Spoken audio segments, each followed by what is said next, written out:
On va à Ignace Dine, où Amadou Damaro Camara, très mal en point, est hospitalisé, nous a-t-on dit. Ah oui, après le cas Dr Lousseni Nabé, il faut le rappeler, qui est encore très très souffrant. On m'apprenait hier qu'il n'arrivait pas à manger correctement. On lui souhaite bonne guérison aussi. Mais le cas aussi qui a surpris non le moins, c'est le cas du docteur, le président Amadou Damaro Camara. Et jusque-là, c'est lui qu'on disait être résilient, mais il n'a pas pu résister calme. Hier. Ouais. Aux environs de 11h, on l'a vu sortir de la maison centrale pour ceux qui ont rendu visite évidemment aux autres détenus. On l'a envoyé à l'hôpital Ignace Dine et les médecins ont détecté ce qu'ils appellent une crampe thoracique, que d'autres appellent aussi une crampe au cœur. Et donc, lorsque vous avez cette crampe au cœur, le premier symptôme déjà, ça gêne votre respiration. Et lorsque votre respiration est gênée, cela provoque ce qu'on appelle, je parle sous le contrôle des médecins, l'infarctus du myocarde.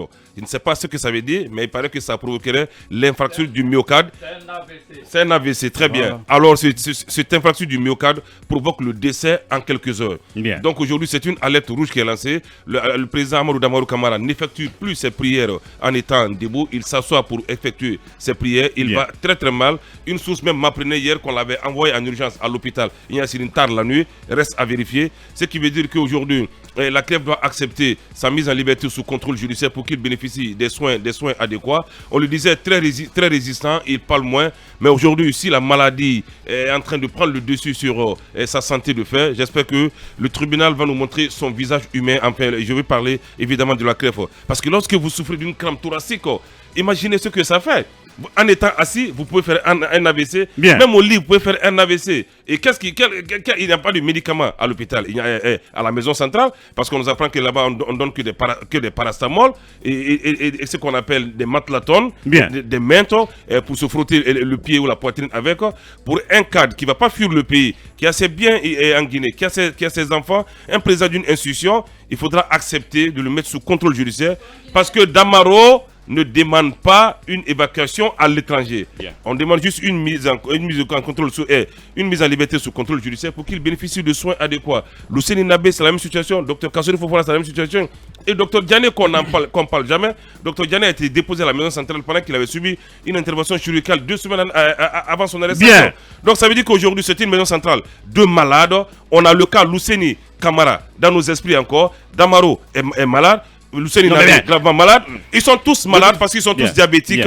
Et encore, comme on parle de la justice, qu'on accepte enfin aussi que Foninké Menguè assiste aux obsèques de sa chère maman. Évidemment. Ça aussi, c'est le visage humain de la justice. Il faudrait que la justice fasse parler de cela doit quand même être possible. Ça doit être possible qu'on accepte. Si on a refusé cela à Selou Baldé à l'époque, c'était très mal déplacé. Selou Baldé avait perdu son papa à l'Abbé. On l'a empêché d'aller enterrer son papa. Qu'on ne fasse pas la même situation à Foninké Menguè, qui est dans un combat républicain, qui est fort de ses convictions et qui perd sa maman, qui est dans une cellule de 10 mètres carrés. On m'apprend qu'il n'est pas un criminel de guerre, qu'il n'est pas un grand bandit. Il ne s'alimente pratiquement pas, il n'arrive plus à dormir, il a perdu son sommeil. Et cela n'est pas bien pour un être humain. Oui, Basekou, en fait, est-ce que en général, le milieu carcéral guinéen n'est pas source de maladies parce que généralement, la pathologie la mieux partagée, j'ai l'impression, dans nos prisons, c'est les problèmes respiratoires. Pratiquement tout le monde y sort avec ces problèmes-là. Si toutefois vous y sortez, je ne sais pas, j'ai l'impression que le milieu de notre prison, les conditions carcérales sont source de tout ça. Oui, le milieu carcéral guinéen est très mauvais. Il y a des études qui ont été réalisées par plusieurs ONG de défense des droits humains qui prouvent aujourd'hui que les conditions de détention en Guinée ne sont pas totalement réunies. Du tout. L'illustration, en plus de la surpopulation carcérale qui aussi parce que ceux qui y ont séjourné, si vous prenez le cas d'Abdoulaye Ba, de l'UFDG, de l'UFDG, eh bien, il a décrit ici les conditions dans lesquelles ils étaient détenus là-bas. Et je pense qu'il faut améliorer les conditions de détention là-bas. Une prison n'est pas fortement, n'est pas faite pour dégrader la situation, l'état sanitaire des gens qui y séjournent. Le cas de Foninké Menguè, il le rappelait aujourd'hui, sa situation sanitaire s'est complètement dégradée en prison parce que d'abord, il est maladif, on le sait très bien. Et il y a sa maman donc, qui est décédée. Je pense que, comme l'a dit Mohamed Kaba, le visage humain de la justice doit parler. Il y a des cadres aujourd'hui qui sont détenus à la maison centrale pour des faits présumés de corruption, d'enrichissement illicite. Bien. Ce que je dis, si la CRIEF n'a pas toutes les preuves aujourd'hui pour aller rapidement vers la tenue d'un procès, il faut les placer sous contrôle judiciaire. Pour qu'ils puissent se traiter, prendre soin de leur santé. Absolument. Entre-temps. Voilà, le temps pour ces personnes-là de se soigner, d'avoir accès à des soins à des soins de qualité. Bien. Il ne sert à rien de déposer des gens en prison parce qu'on a vécu le cas de l'Onseni Camara ici. Il faut éviter qu'une telle situation encore se reproduise en Guinée. Oui. Et je pense que la CRIEF, les autorités de la transition doivent être à l'écoute notamment de nos observations concernant la dégradation de la situation sanitaire de certains détenus aujourd'hui à la maison centrale de Conakry. Merci Basekou. Oui, Yami. Quand on parle pratiquement tous les matins de ces cadres détenus à la maison centrale, mais que dire des personnes anonymes qui sont là, qui sont malades aussi, qui sont parfois même pas malades. Vous voyez quelqu'un qui est là pour un simple vol de téléphone ou parce qu'il y a eu une simple bagarre qui reste là parce qu'il n'a pas un avocat. Ouais. Et on sait en Guinée les avocats commis d'office.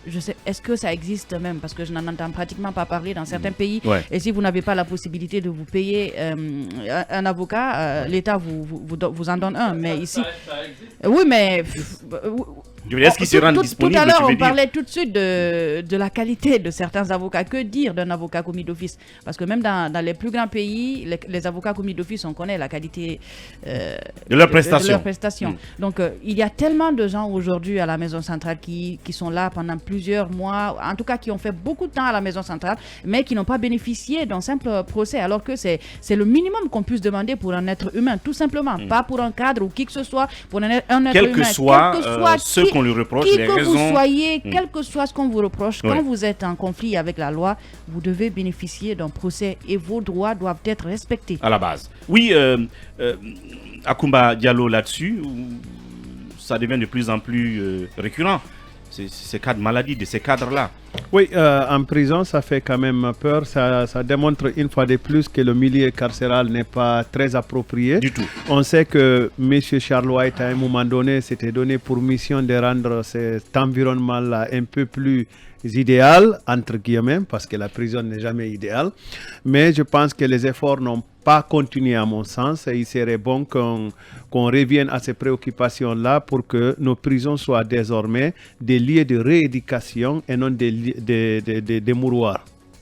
Évidemment, et là-dessus, on va chercher à avoir Maître Beya donc, sur la question, où est-ce qu'il n'a pas le temps? Oui, Mordian, quelque chose à dire là-dessus? Oh non, je m'étais déjà exprimé. Voilà. Non. Oui, alors moi, je vais rajouter. Maître Béa, en offre, il me dit qu'il est en audience à la Cour suprême. Malheureusement, il ne pourrait pas intervenir. Ah, voilà. Donc, évidemment, donc on va passer là-dessus. Oui, pour les terminer. conditions carcérales à la Guinée sont tellement déplorables que les droits de l'homme ne peuvent pas vraiment donner 5 sur 10 à la Guinée. Vous savez, les prisonniers sont entassés dans les cellules de 10 mètres carrés. Ils sont au nombre de 10-15 ans. Il n'y a pas de chambre adéquate pour ces détenus. Pendant que ça doit être un lieu de réinsertion sociale et ça devient un mouroir entre guillemets. Que la CREF nous montre pour une fois son visage humain. Que le président Damaro bénéficie de soins adéquats, que tous les autres détenus et que Fonike Mange Issou, et si qu'on clame haut et fort, assiste enfin aux obsèques de sa chère épouse. Parce que sa mère.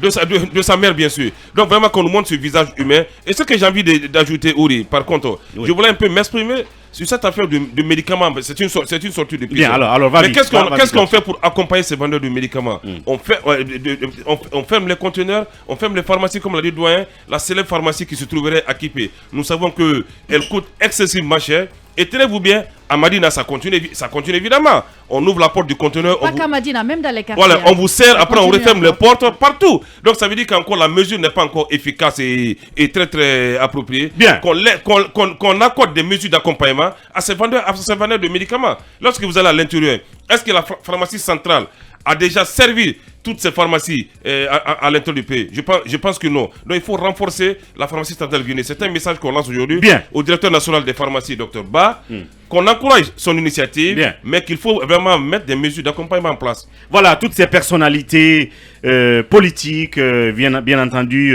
incarcérées à la maison centrale, à la santé très fragile, et vous venez de le comprendre par le cas d'Amaro Camara, doivent-ils donc bénéficier justement de cette possibilité de mise mise en liberté ou même sous provisoire ou à domicile. En tout cas, c'est une alerte rouge que vient de sonner Mohamed Kaba sur le cas d'Amaro. On regardera bien entendu là-dessus, pourvu qu'on évite le cas, comme Bassekou l'a dit, de Lounseni Camara. Le temps pour nous de passer à un autre sujet.